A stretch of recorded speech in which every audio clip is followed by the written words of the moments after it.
Baik, hari ini kita lanjutkan pembahasan kita ke pemikiran Gustav Theodor Wagner.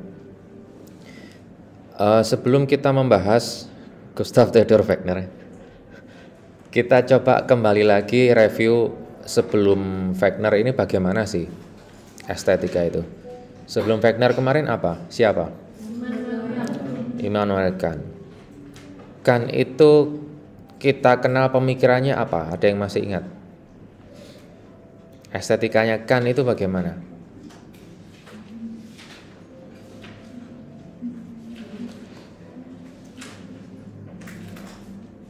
Subjektif, bisa juga universal atau objektif. Lalu menggunakan apa kemarin? Empiris dan rasio ya. Jadi ada 4 kata kunci yang kemarin kita gunakan ketika kita membahas Immanuel Kant. Nah, sekarang kita akan lanjutkan ke Wagner. Sebenarnya apa yang membedakan? Nanti akan perlahan kita ulas ya. Kalau yang ada di sumber saya, judulnya langsung ketahuan. Ini estetiknya Wagner itu adalah estetika yang empiris. Estetika yang empiris. Tapi nanti coba akan kita ulas lebih lanjut ya. Di beberapa kalimat sudah saya beri highlight. Kalau ini tentang apa ini?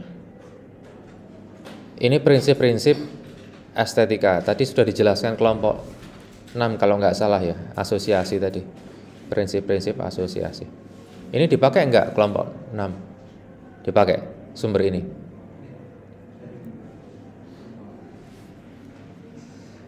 Oke, balik ke sini.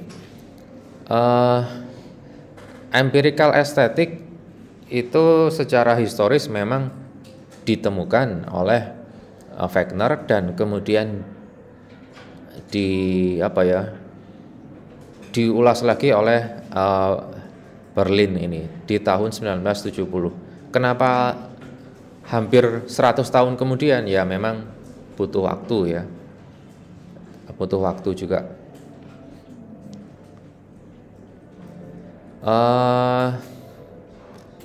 Tadi juga sudah dijelaskan oleh kelompok 6 bahwa Wagner ini awalnya memang belajar medis, tapi dia nggak pernah praktek, hanya belajar saja, tapi nggak pernah praktek. Kemudian dia mulai beralih untuk mempelajari subjektivitas warna. Jadi warna itu ternyata bisa subjektif, tapi nanti akan kita lihat dia juga bisa objektif ya. Nah, ini yang akan kita bahas. Wagner itu terkenal dengan psikofisika, ya, terkenal dengan psikofisika dan memang psikofisika itu empirical estetik. Nanti akan kita ulas. Ini yang nanti yang tadi belum dibahas kelompok 6 ya. Kelompok 6 sudah membahas belum tadi? Estetika bawah dari bawah dan estetika dari atas. Belum ya. Nah, ini akan melengkapi. Jadi teman-teman, kita perlu paham bahwa Wagner ini mengenalkan 2 pendekatan dalam estetika, yaitu pendekatan dari bawah. Dari bawah itu namanya empirical estetik, dan estetika pendekatan dari atas itu yang namanya philosophical aesthetics. Yang bawah empirical, yang atas philosophical. Bedanya apa antara empirical dengan philosophical ini? Bedanya apa? Ini terkait dengan periode peradaban.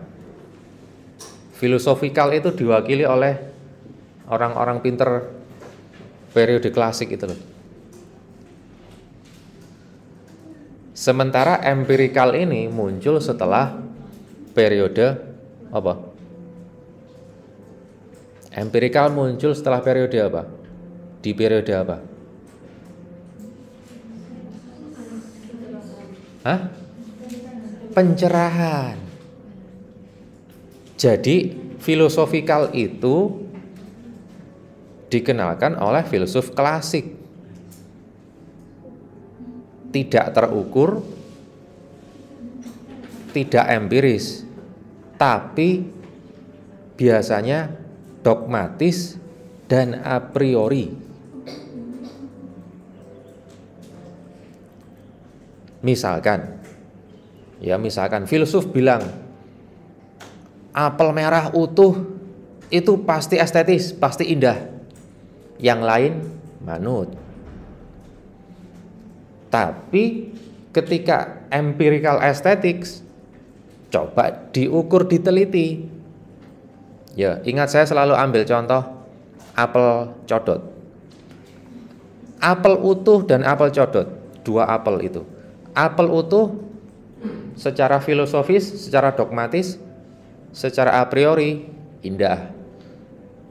Tapi ketika diteliti menggunakan empirical aesthetic, ternyata punya lapisan insektisida. Paham ya? Jadi empirik itu diuji, diukur eksperimen. Itulah kenapa munculnya di abad pencerahan. Karena sesuatu yang sifatnya balik ke manusia, anthropocentrism, jadi manusia mulai menggunakan akalnya dengan maksimal,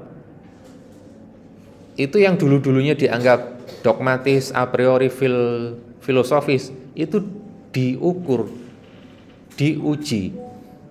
Beneran indah enggak sih apel utuh itu? Ternyata ada lapisan lilin, ada lapisan insektisidanya. Paham ya?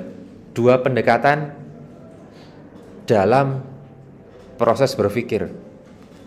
Ada yang empirik, terukur, eksperimen. Ada yang filosofis, sifatnya dogmatis dan a priori. Oke, sudah jelas ya perbedaannya antara Wagner dengan sebelumnya. Sebelumnya itu cenderung apa? Filosofis apa empiris? Filosofis. Sebelum Wagner itu estetika itu cenderung filosofis. Mulai dari ya Immanuel Kant, mulai apalagi termasuk Wagner, itu keindahan atau estetika sudah sangat empiris. Nah, lantas bagaimana ini cara menggunakannya ya? Dari bawah dan dari atas ini bagaimana? Nanti akan kita ulas di materi. Nah, ini. Atau sekarang aja ya, sekarang aja. Maaf, ini belum saya rapikan ini. Belum saya rapikan. Baru saya buat. Masih anget. Estetika bawah dimulai dari pengalaman langsung tentang bagaimana orang merasakan atau mengapresiasi objek. Maaf, ini bukan objek seni. Saya ganti langsung aja. Oh jangan, kelamaan. Bukan objek seni ya, objek estetis. Udah. Estetika atas dimulai dengan teori umum atau prinsip filosofis. Estetika bawah empiris, estetika atas filosofis. Cara pakainya bagaimana? Ini.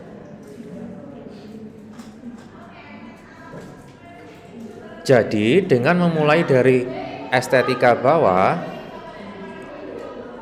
kita bisa menyusun sistem atau bisa mengapresiasi objek estetis dalam kehidupan manusia. Estetika atas gimana ya? Nilai.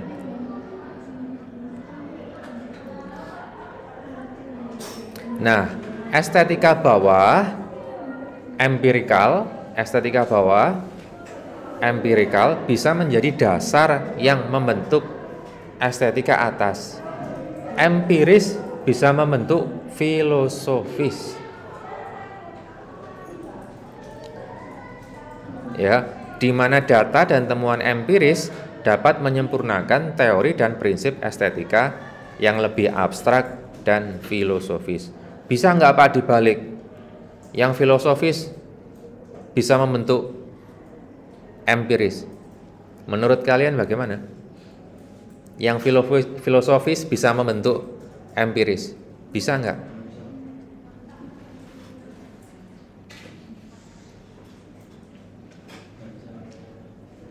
Nah, ini menarik. Karena jawabannya jujur saya belum tahu. Tapi ini bisa terjawab dari beberapa fenomena. Misalkan, coba kita menggunakan pendekatan religi ya. Atau mungkin mitologi. Mitologi yang dulu sifatnya itu filosofis,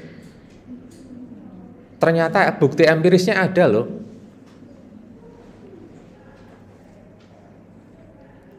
Ini bisa paham maksud saya ya. Yang dulunya sifatnya filosofis, itu ternyata ada bukti empirisnya. Ada yang bisa ngambil contoh. Misalkan mitos-mitos mancing itu kalau di sungai waktu bulan purnama, itu ternyata ada bukti empirisnya. Atau apa lagi? Yang ada di pendekatan religi misalkan agama. Kalian tahu apa yang sifatnya baca doa terus kenapa? Itu kan ketika bukan dari satu penelitian mengatakan air itu jadi lebih sehat ketika. Oke. Air sebagai medium doa ya. Air sebagai medium doa itu mungkin dulu belum terbukti secara empiris. Orang hanya menggunakan pendekatan filosofis. Udah pakai air aja, kalau mau berdoa bukaan airnya harus terbuka. Itu belum diteliti oleh orang Jepang. Tapi sudah sejak dulu digunakan sebagai medium. Bahkan bukan hanya di Islam ya, di berbagai kepercayaan atau religi air itu jadi hal yang penting. Hindu, Sungai Gangga. Nasrani, baptis. Muslim untuk bersuci, untuk berdoa. Jadi saya kira secara filosofis seperti itu, tapi kalau dibuktikan secara empiris, ternyata molekul air itu bisa menyesuaikan dengan apa?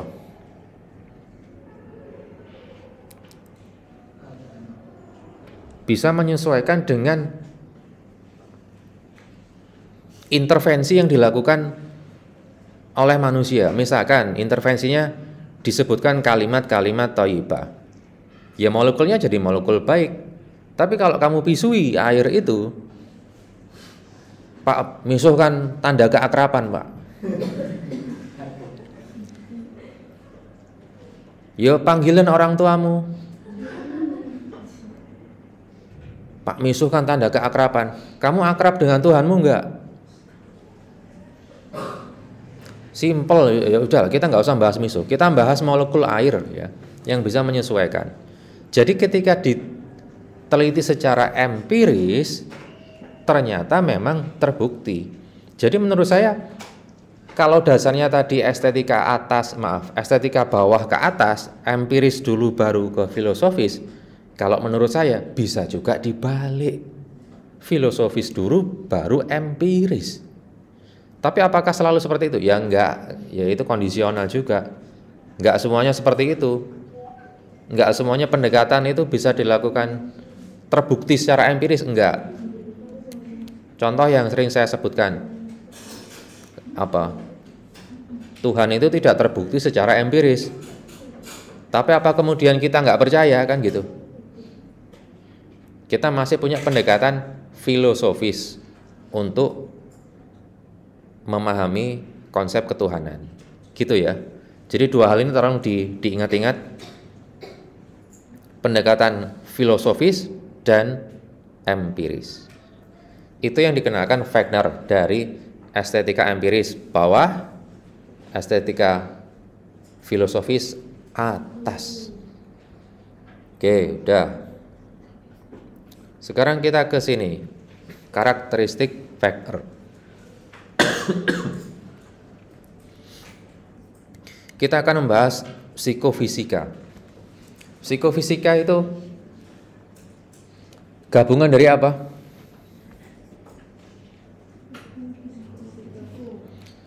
Psikologi dan fisik.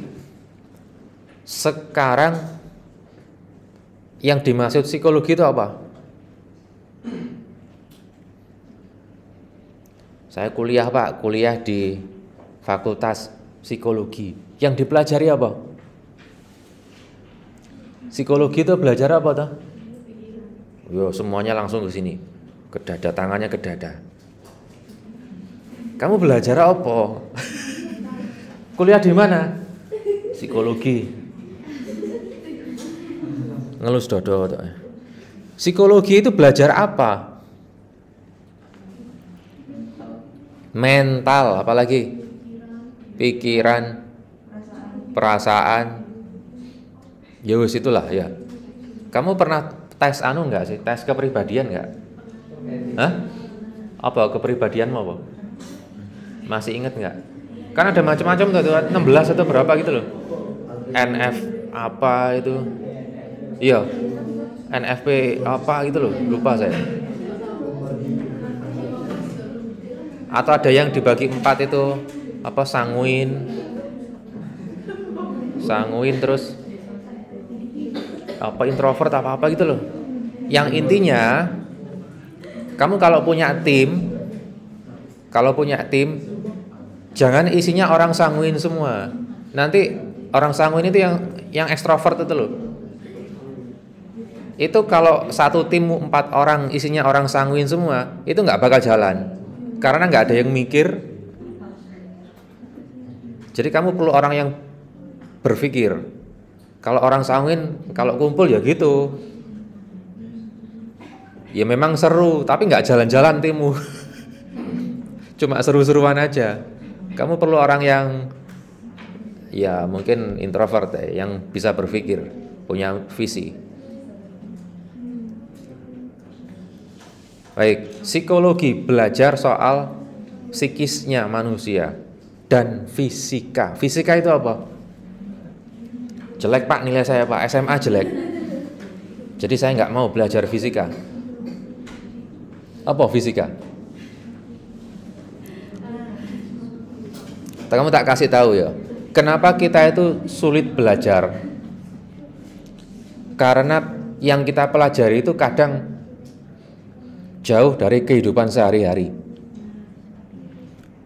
Kita belajar fisika itu loh, sebenarnya sekarang itu yang ada di hadapan kita itu fisika banget. Saya bisa melihat kalian bisa melihat saya, itu proses fisik. Perantaranya apa? Perantaranya apa ini? Iya. Coba lampunya kalian matikan, gorden ditutup, gelap gulita. Kamu mau melotot sampai kayak gimana nggak bisa melihat saya loh. Itu proses fisik. Belum lagi gelombang suara. Gelombang suara kita dengarkan. Fisik lagi. Belajar kemarin nyampur warna itu kimia dan bisa sampai fisik. Jadi psikologi dan fisika ternyata kita pelajari di DKV, terutama di Wagner. Ya, jadi psikofisika itu bagaimana stimulus fisik. Ingat stimulus fisik itu kita cerap melalui apa? Melalui panca indera.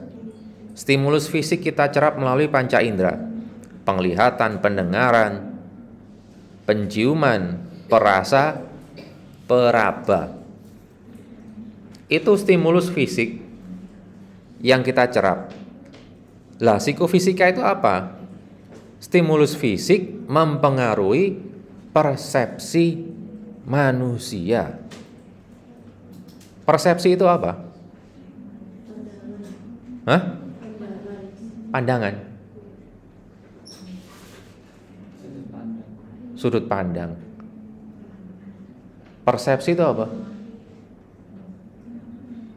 Pemahaman, pemaknaan, gitu kan? Gini, contoh. Dulu pernah ada dosen saya itu masuk kelas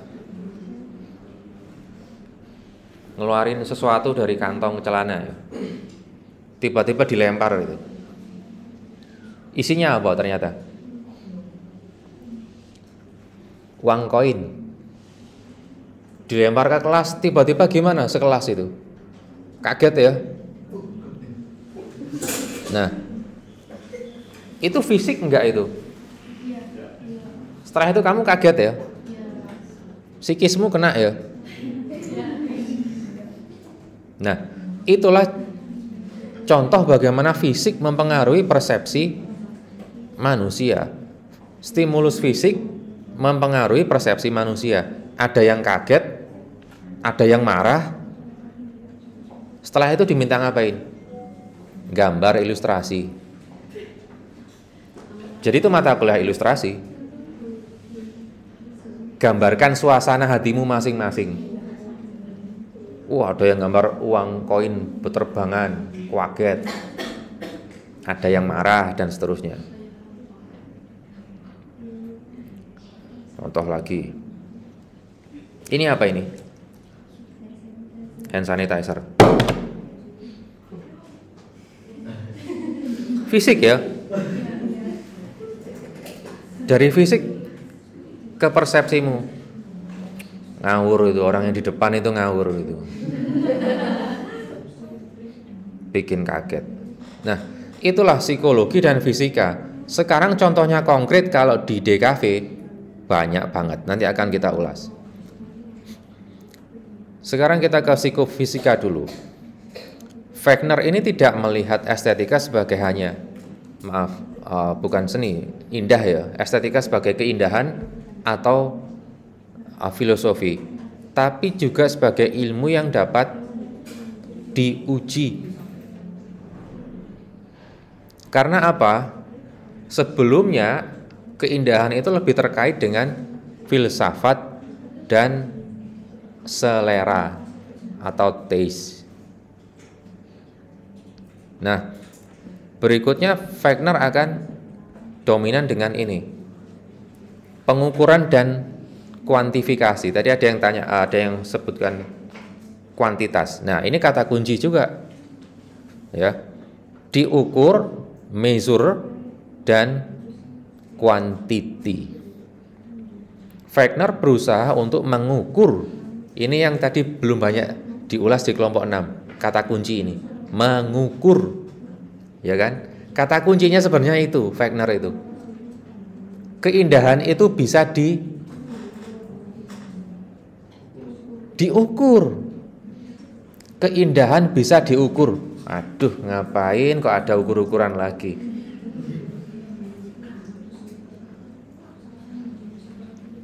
Ini bukti bahwa DKV itu ya filosofis, ya terukur. Bahkan mungkin lebih dominan terukurnya, bukan hanya soal ekspresi. Contoh ya. Contohnya nanti enggak ini. Wagner menggunakan eksperimen untuk mengumpulkan data tentang bagaimana orang merespons berbagai macam stimulus fisik dan mencatat hasil persepsi mereka. Tak kasih contoh.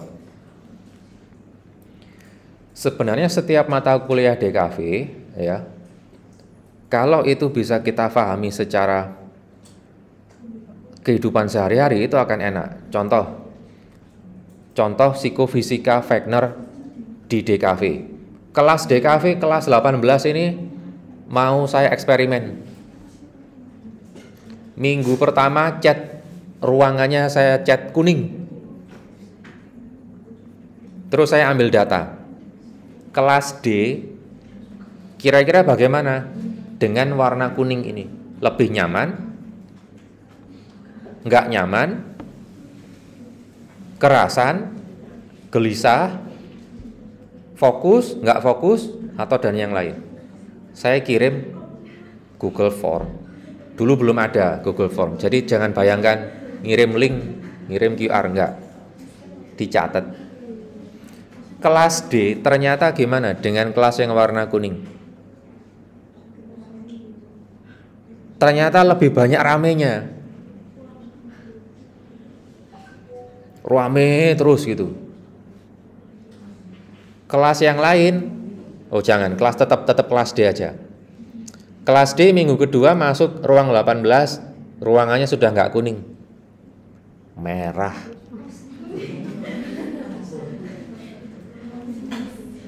Misalkan saya observasi, saya beri angket.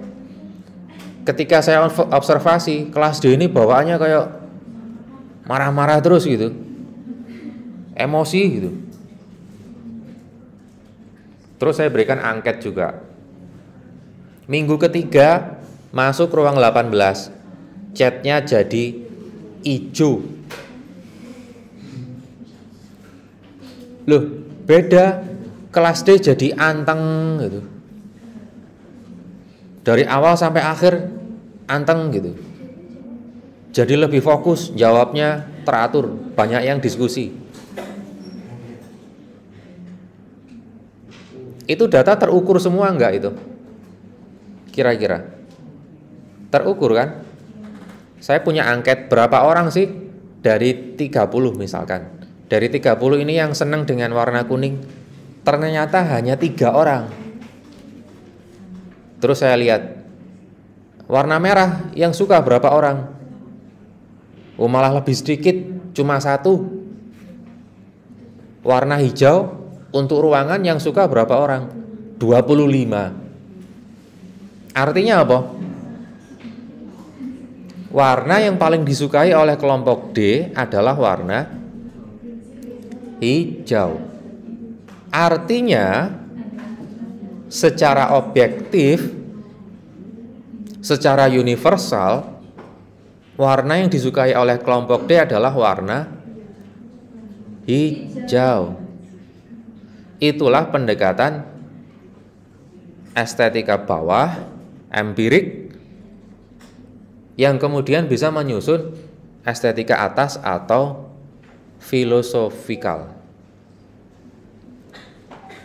Nanti akan diulas kenapa sih warna hijau itu kok lebih nyaman.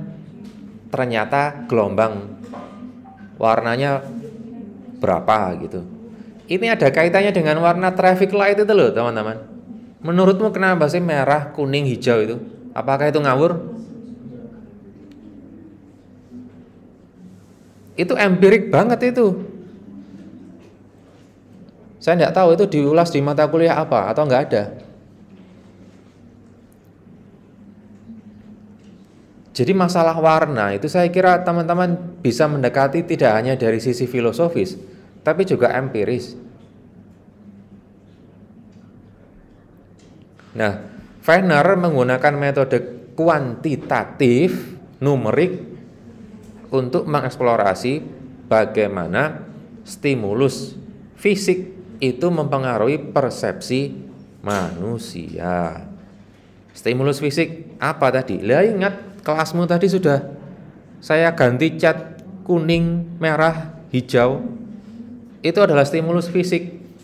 Dan persepsi kalian sudah saya catat, sudah saya rekam datanya. Jadi ini bisa berkaitan dengan Kant kemarin. Keindahan itu bisa subjektif, bisa juga universal. Tadi juga ada pertanyaan yang berputar-putar di sana ya. Soal apa tadi? Subjektivitas keindahan tadi. Jadi kalau 30 orang itu punya subjektivitas masing-masing, bisa nggak jadi universal?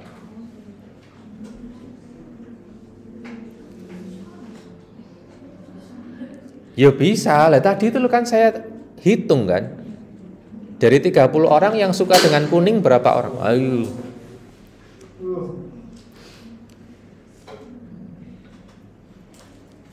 Ya. Yang di video nggak tahu ini ada apa ini.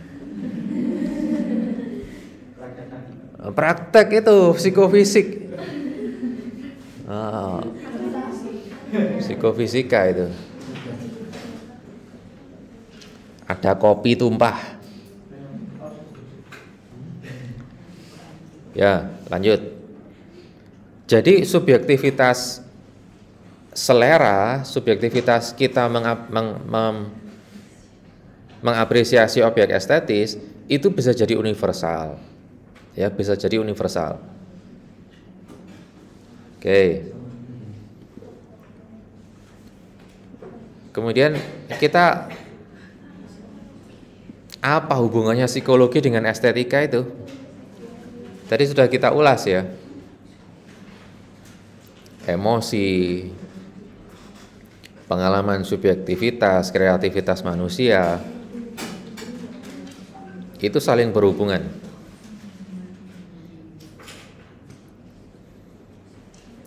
Pendekatan psikologis ini membuka peluang untuk mempelajari, bukan seni, keindahan secara lebih mendalam dan objektif. Ya.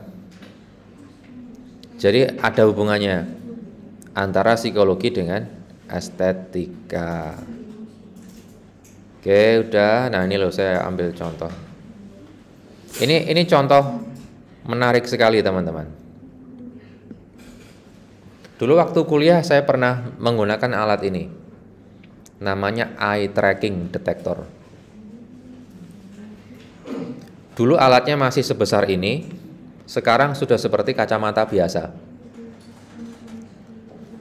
Coba kita lihat ya.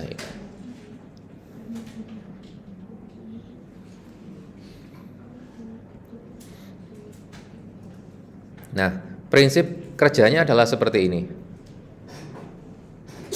Ini adalah website ya, website e-commerce mungkin ini. Nah, ini untuk menilai user experience ini, UX. Ini kok ada merah-merahnya bagaimana?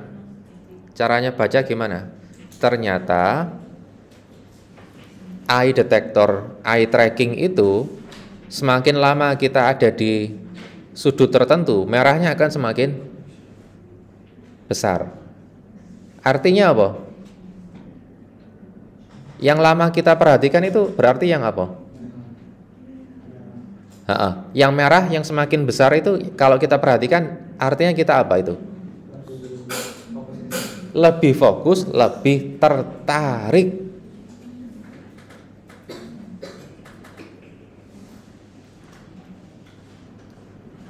Inilah awal mula penggunaan biometrik untuk data penelitian.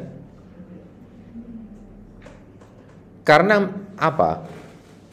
Penelitian yang misalkan ya, kita mau meneliti menggunakan data-data kualitatif seperti wawancara, observasi, dan lain sebagainya. Kadang data kualitatif itu bisa bias. Meskipun data kuantitatif seperti ini juga bisa bias, tapi relatif lebih minim. Saya kasih contoh. Kamu wawancara ya ke orang, kemudian kamu tanya, "Bro, ini desainnya bagaimana menurutmu? Secara umum desain ini menarik atau enggak?" Jawabannya kira-kira bagaimana? Kalau kamu yang ditanya, kamu nggak kenal, tiba-tiba kamu ditanya, jawabanmu gimana? Hah? Bisa saya pastikan mayoritas akan menjawab, bagus, bagus, bagus. Nah, kalau kita menggunakan alat-alat yang sifatnya menggunakan data otak ya, neuro, data-data syaraf seperti lie detector, kamu bilang bagus, itu akan ketahuan kalau kamu bohong loh. Beda dengan wawancara kan? Kamu wawancara pakai lie detector enggak? Enggak, kamu percaya aja dengan dia. bagus. Iya ya kok bagus ya padahal jelek gini loh. Sama seperti orang Jawa ditanyain, kamu bertamu ke rumah seseorang, sudah makan? Jawabanmu apa? Sampun, sampun. Padahal lapar.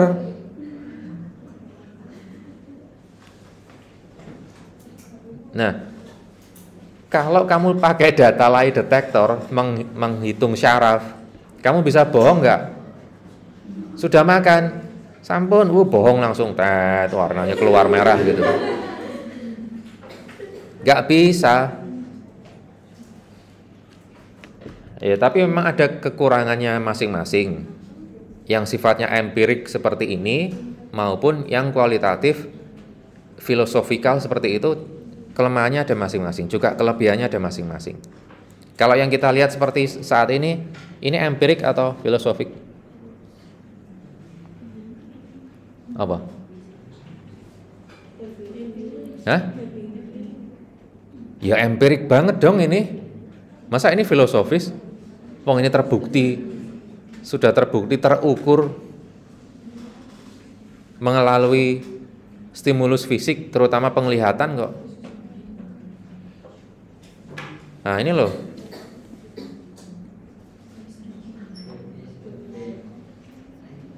Iya kan? Kamu coba gini loh. Dari website ini yang paling terlihat dominan yang mana? Ini kan? Ini kalau kamu diwawancarai bisa bohong nggak? Yang paling lama kamu lihat mana? Ya ini fotonya dong. Padahal enggak, yang paling lama kamu lihat nama websitenya, nama tokonya. Bisa bohong kalau wawancara, tapi kalau pakai data ya seperti ini empiris, ya nggak bisa, kamu bohong. Lah ini loh, kamu tadi itu paling lama lihat di sini, bukan di foto. Ya. Nah, ini Zappos ini, Zappos.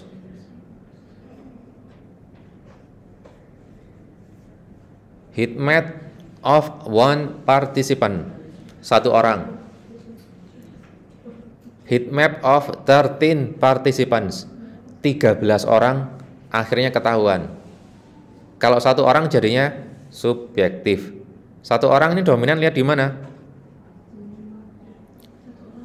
Satu orang dominan lihat di foto kan? Tapi kalau sudah 13 orang, ternyata yang dominan dilihat di nama websitenya, Zappos ini.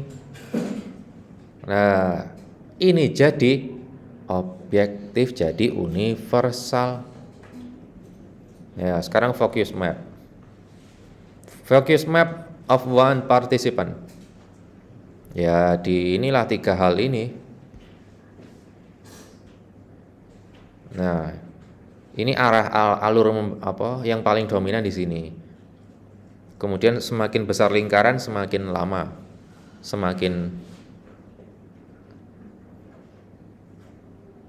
Nah, ini nggak bakal muncul kalau kamu wawancara ya.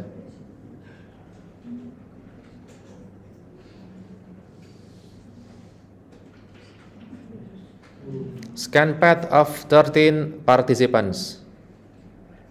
Jadi ada 13 warna nampaknya. Ya, yang paling besar ya tetap ini.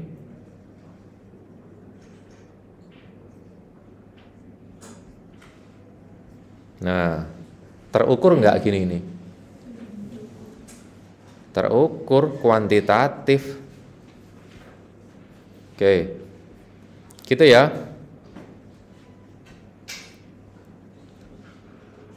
Sampai mana? Ini mana tadi ini ya?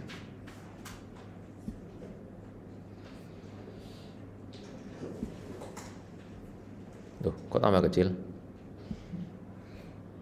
Nah. Kita sampai ini udah, setika atas bawah sudah. Nah, tadi ini eye tracking. Ya, ini tadi ingat setika atas, setika bawah. Sekarang kita ke hukum Wagner. Wagner's Law. Ini saya nggak akan menerangkan hitung-hitungannya atau rumusnya ya. Rumusnya nanti silakan dipelajari sendiri. Dicari sendiri. Saya akan menjelaskan inti dari Wagner Law. Jika kita berada di ruangan yang sangat gelap, kemudian kamu nyalakan lampu sedikit aja, atau mungkin gigimu yang habis diputihkan itu kamu buka sedikit aja, langsung corah semua. Jika kita berada di ruangan yang sangat gelap dan menambah sedikit cahaya, kita akan merasakan perubahan yang signifikan dalam kecerahan. Kamu kuliah di sini jam 21, tiba-tiba mati listrik. Ada yang nyalain ponsel, langsung terang kan ya, kelihatan. Nah, seperti itu. Namun, jika kita berada di ruangan yang sangat terang, kamu kuliah seperti sekarang, siang hari, kamu nyalakan ponselmu sekelas juga nggak akan tambah terang ini. Sama aja. Ya, jadi jika kita berada di ruangan yang sangat terang dan menambah sedikit cahaya, perubahan kecerahan itu tidak sebesar ketika kita ada di ruang yang gelap. Jadi inti dari hukum Wagner itu adalah persepsi kita terhadap perubahan, persepsi kita, pemahaman kita terhadap perubahan terasa lebih besar pada kondisi yang lebih gelap atau lebih rendah intensitasnya. Tengah malam, sepi banget. Kamu dengar keran mandi netes itu luar biasa kan ya, dengar ya. Tapi kalau kamu siang hari sudah ada sound horeg, apalagi jangankan keran netes, keran sampai kamu buka ya nggak bakal kedengeran. Ya, itu Wagner Law seperti itu. Penglihatan sudah, pendengaran sudah, sekarang kita ke indera perasa. Nih.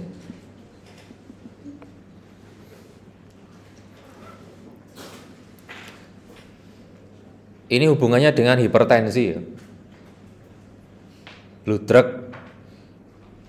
Kenapa? Karena suka makanan yang asin.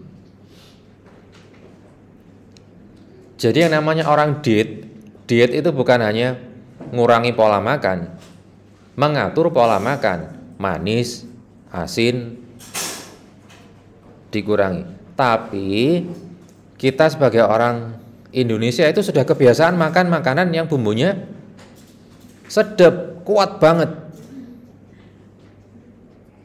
Jadi kita makan makanan orang budaya lain yang rasanya bumbunya mondo-mondo, apa itu? Hambar. Itu pasti kita bilang nggak enak.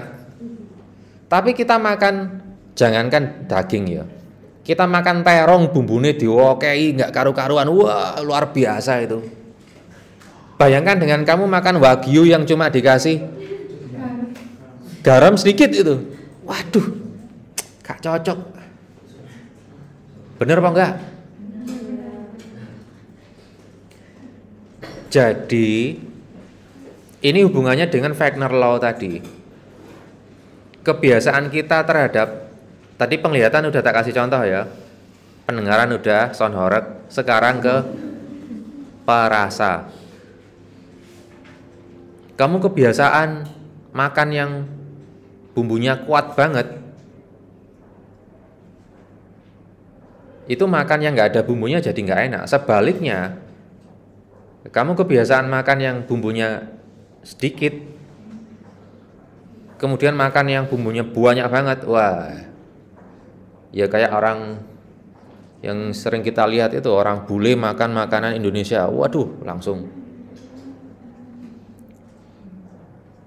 Ya memang kebiasaan itu sulit. bule itu kalau healing, teman-teman tahu misalkan ada yang suka ke mana? Ke alam. Itu yang dicari apa? Ketika ke alam itu. Keheningan. Sepi itu malah dicari. Kita enggak kok. Coba kamu ke pantai Malang Selatan sana. Wah, isinya sound horeg. Healingnya mereka itu seperti itu. Healingnya boleh justru cari sepi. Healingnya kita makan makanan yang bumbunya sewedep. Nah, boleh makan yang rasanya justru dari bahan makanan itu sendiri. Kamu makan terong yang ingin dirasakan ya rasa terongnya, bukan rasa bumbunya. Kalau kita kan enggak ya. Itu juga jawaban mengapa ayam crispy kaki lima itu jauh disukai dibanding ayam waralaba, ayam fast food dari luar negeri. Karena bumbunya kalah sedap.